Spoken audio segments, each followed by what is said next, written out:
Hello student, हमारे channel free coaching classes में आपका स्वागत है। आज हम बात करने वाले हैं टूमर रेशियो वाली जो आवृत्तियों की जब दो सिंपल हार्मोनिक मोशंस परस्पर लंबवत अध्यारोपित हों तो उनके लिए लिसाजू फिगर्स के बारे में बात करेंगे। तो टूमर रेशियो क्या है, इस पर समझिए।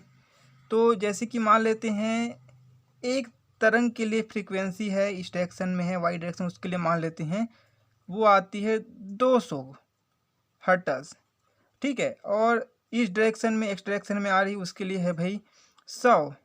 तो इस प्रकार से इसको कहा जाएगा 2:1, ठीक है।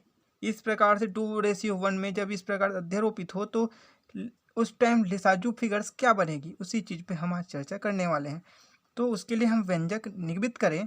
मान लेते हैं दो सिंपल हार्मोनिक मोशंस परस्पर परपेंडिकुलर गतिमान है और एक बिंदु पर वो क्या होती है, अध्यारोपित होती हैं। तो टी टाइम में हम उसके विस्थापन को इस प्रकार से रिप्रेजेंट करते हैं, x equal to a sine 2ωt plus phi और y is equal to b sine ωt, ठीक है। जहाँ पे a जो है x दिशा में गतिमान तरंग का जो आयाम है और y जो है y डायरेक्शन में जो है आयाम है तरंग का क्या है भाई, b है। और यहाँ पे 2:1, ये जो 2:1 है वो इन तरंग आवृत्तियों की अनुपात है, जिसको हम अगर आवर्तकाल के लिए ही निकालेंगे तो यही आवर्तकालों में अनुपात 1:2 निकलेगी। तो ये जो इक्वेशन सेकंड है उस इक्वेशन सेकंड से देखिए, यहाँ से निकलेगा sine omega t is equal to y by b, ठीक है। इसको हमने इक्वेशन थर्ड मानी। अब क्योंकि हमको साइन ओमेगा टी की वैल्यू पता है तो हम कॉस ओमेगा टी की वैल्यू निकाल सकते हैं। कैसे निकालेंगे, ट्रिग्नोमेट्री का फर्स्ट सर्वसमी का यूज़ करके। तो हम जानते हैं sine square theta plus cos square theta equal to 1, तो वहाँ से निकल सकती है cos omega t is equal to 1 minus sine square omega t, ये निकलेगी।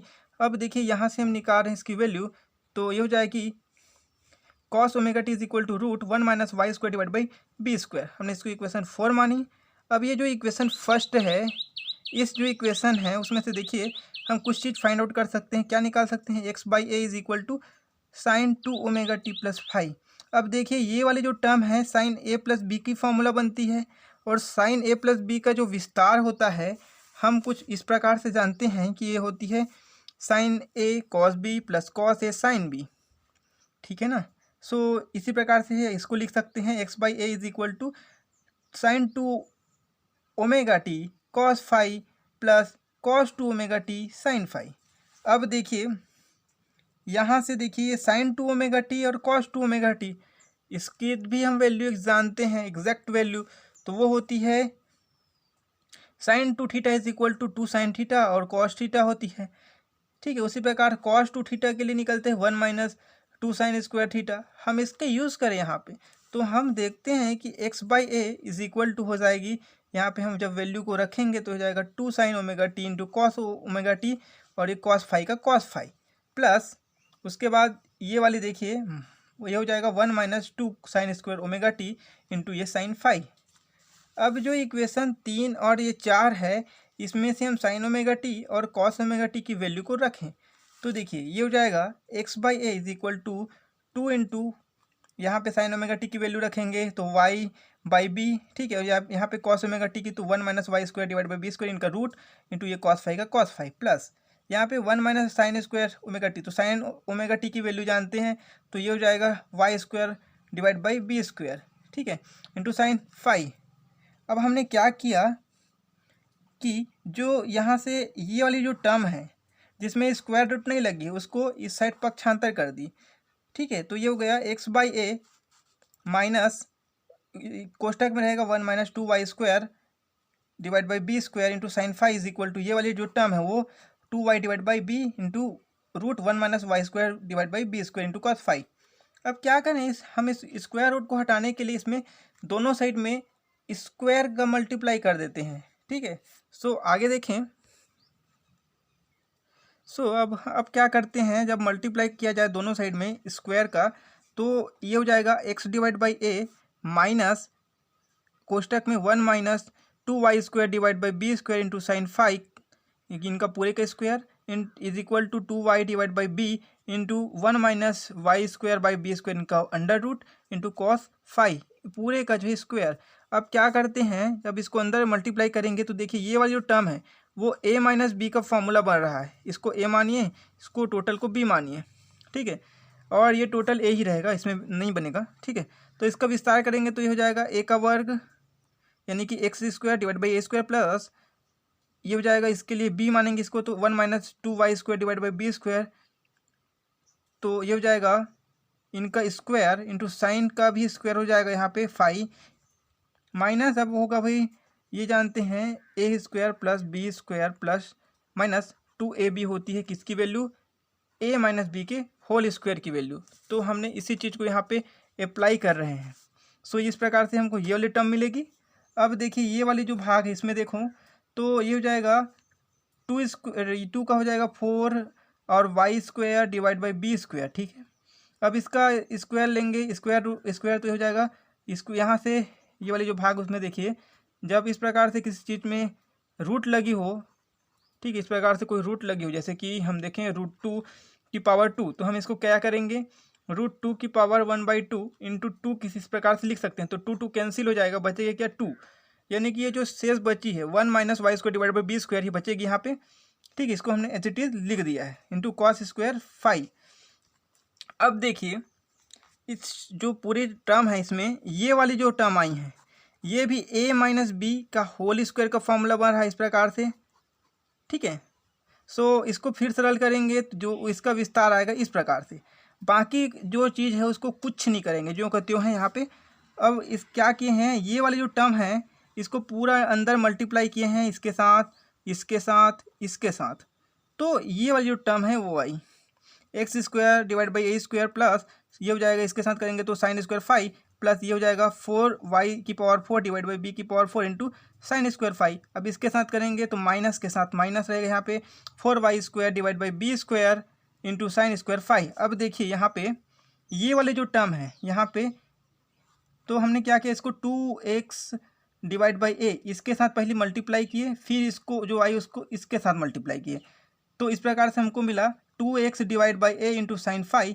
अब क्या किए ये वाली जो टर्म बची है 2y square divide by B square into 2x divide by A इसके साथ मल्टीप्लाई किए और साइन 5 का, तो इस प्रकार से हमको ये वाली टर्म मिली 4y square divide into x divide by a b square into sine 5। अब देखिए ये वाली टर्म आई बची है ये वाली जो टर्म, इसमें हमने इसको क्या किया इसके साथ गुना किए, फिर इसका इसके साथ गुना किए, फिर जो वैल्यू आई उसको कॉस स्क्वायर 5 के साथ मल्टीप्लाई किए, तो हमको ये वैल्यू देगी क्या 4y square divide by B square into cos square 5 minus 4y की पावर 4 डिवाइड बाई बी की पावर 4 इंटू कॉस स्क्वायर 5। अब हमने क्या किया ये वाली जो टर्म है टोटल उसको इस साइड पक्षांतर कर दी, तो हमको इस प्रकार से ये इक्वेशन मिल गई। अब हमने क्या किया देखिए ये वाली जो टर्म है एक्स की square divide by A square, ठीक है, प्लस ये वाली टर्म है साइन स्क्वायर 5 और यहाँ पे एक और टर्म है ये 2x into sine 5 divide by A, ठीक है। ये वाली जो टर्म है इसको मिलाकर हमने एक थोड़ा सा इक्वलेट करने का कोशिश किया है और जिससे हमको एक सरल रूप मिल सके, ठीक है। तो हम लोग को इस प्रकार से यहाँ पे टर्म मिली। फिर देखिए ये वाली जो टर्म यहाँ पे 4y की पावर 4 डिवाइड बाई बी की पावर 4 इंटू साइन स्क्वायर 5 ये जो बची है हमने उसको एज इट इज लिखा। फिर ये वाली जो टर्म है इसको हमने कुछ नहीं किया है, इससे पहले हम यहाँ से एक और चीज़ निकाल रहे हैं। देखिए ये वाली जो टर्म है और ये वाली जो टर्म है यहाँ से हम ये चीज़ कुछ फाइंड आउट कर सकते हैं, क्या करेंगे वो बाद में देखेंगे। पहले यहाँ देख लीजिए 4y की पावर 4 डिवाइड बाई बी की power 4 into sine square 5 plus 4y की पावर 4 डिवाइड बाई बी की power 4 into cos square 5 minus ये वाली जो टर्म बची है 4y square into sine square 5 divide by B square हमने इसको लिखा।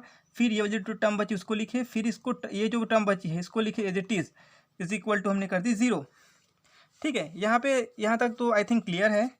फिर हमने क्या किया कि जो ये टर्म है ये टर्म दिख रही है a माइनस बी का फॉर्मूला है, अगर इसको a square b square minus 2ab माने तो हमको इस प्रकार से मिलेगी। और ये वाले टर्म में से क्या किए हमने साइन स्क्वायर 5 और cos square 5 is equal to 1 होता है इनका योग, तो हमने उस चीज़ को अप्लाई किया इनको बाहर निकाल के, तो ये मिल गया 4y की पावर 4 डिवाइड बाई बी की पावर 4 माइनस अब ये वाली जो टर्म बची है 4y की square divide by B square into sine square 5 हमने उसको लिख दी। फिर ये वाली जो टर्म बची उसको लिखी, फिर ये टर्म इज इक्वल टू 0। अब देखिए यहाँ से क्या किया हमने, ये जो टोटल टर्म है इस टर्म में से हमने क्या किया कि 4y² डिवाइड बाई b² को कॉमन आउट की, तो उससे हमको ये जो इक्वेशन मिली, ये जो एक्चुअल में जो इक्वेशन मिली इसको हमने इक्वेशन 5 मानी, और यही जो परिणामी वक्र का समीकरण है जिसमें हमको दो लूप मिलते हैं। अब इसके लिए बात करेंगे अलग अलग कंडीशंस की। तो देखते हैं यहाँ पे पहली कंडीशन कि जब दोनों गतियाँ क्या हैं समांतर हो जाए, यानी कि फाई जो है 0 हो जाए, तो ऐसे में देखिए ये जो इक्वेशन आई है इसमें हम क्या करेंगे, जो फाई है उसकी जगह 0 पुट कर दे जाएंगे, यहाँ पे 0 यहाँ पे 0, तो हमको जो इक्वेशन मिलेगी उस प्रकार से मिलेगी xd² divide by a² plus 4y² divide by b² into y² divide by b² minus 1 equal to 0। इस प्रकार से ये इक्वेशन मिलेगी। यहाँ पे आप चाहो तो इसको जो इक्वेशन फर्स्ट है वहाँ उसके थ्रू भी आप निकाल सकते हो, हमको वहाँ भी यही चीज़ मिलेगी। और इसका जो शेप है लेसाजो फिगर कुछ इस प्रकार से मिलेगी, दो लूप वाली, ठीक है। अब इसी प्रकार से हम अगर दूसरी चीज़ निकालें, दूसरे चीज़ के लिए जैसे कि π/2 के लिए निकालते हैं, तो ऐसे में देखिए हम इसके लिए क्या करें, इक्वेशन फर्स्ट को यूज़ करें। तो इक्वेशन फर्स्ट में हमने देखा है, क्या देखा है भाई, ये होती है x equal to a sin 2ωt प्लस 5। सो यहाँ से देखिए ये हो जाएगी x divide by a is equal to sine 2ωt प्लस π/2। हमने 5 की वैल्यू रख दी यहाँ पे। अब इसको देखिए ये जो वैल्यू है उसको, इसका मान होता है cos 2ωt, ठीक है। और cos 2ωt is equal to हमने पढ़ा है कि इक्वेशन अभी कि 1 माइनस 2 साइन स्क्वायर ωt होती है, यानी कि cos 2 theta is equal to 1 minus 2 sine square theta. इस फार्मूला का यूज़ किया है यहाँ पे। अब देखिए जब साइन स्क्वायर ωt की वैल्यू निकाले हैं y/b, तो यह हो जाएगा साइन स्क्वायर ωt के लिए y² डिवाइड बाई b², ठीक है, समीकरण 2 से। अब क्या किए भाई, देखिए यहाँ पे बची है ये वाली जो टर्म है उसको हमने इस साइड पक्षांतर कर दी, तो ये हो जाएगा 2y² divide by b² is equal to 1 minus x/a। अब हमने यहाँ से क्या कर रहे हैं, y की वैल्यू निकाल रहे हैं। क्यों निकाल रहे हैं भाई, क्योंकि हमको जो शेप y के फॉर्म में मिलेगी, इस वजह से हम y की वैल्यू निकाल रहे हैं। और ये हमको मिलेगी y² is equal to minus b² divide by 2a into x minus a, ठीक है, जो कि एक परवलय को रिप्रेजेंट करेगा और जिसका जो शीर्ष है वो a इक्वल टू 0 पे होगा। इस प्रकार से ये शेप हमको मिलेगी। अलग अलग शेप में जो अलग अलग कलांतर के लिए हमको अलग अलग जो है लिसाजो फिगर्स मिलते हैं। जैसे कि बात करें π/4 के लिए, तो π/4 के लिए हमको इस प्रकार से मिलती है शेप, ठीक है। इसी प्रकार से अगर हम देखें 3π/4 के लिए, तो वो 3π/4 के लिए भी इसी प्रकार की मिलेगी। पाई के लिए निकालेंगे तो वही पाई इक्वल टू ये निकलेगी, और 2π के लिए निकालेंगे तो पर भी यही मिलेगी। ठीक, इस प्रकार से अलग अलग फिगर जो डिराइव किए जा सकते हैं इस लिसाजो फिगर्स में, ठीक है। और इसको हम प्रायः CRO यानी कि कैथोड रे कंपनदर्शी से हम देखते हैं, ठीक है। धन्यवाद। अगले क्लास में हम और नए टॉपिक लेकर चर्चा करेंगे। Thank you.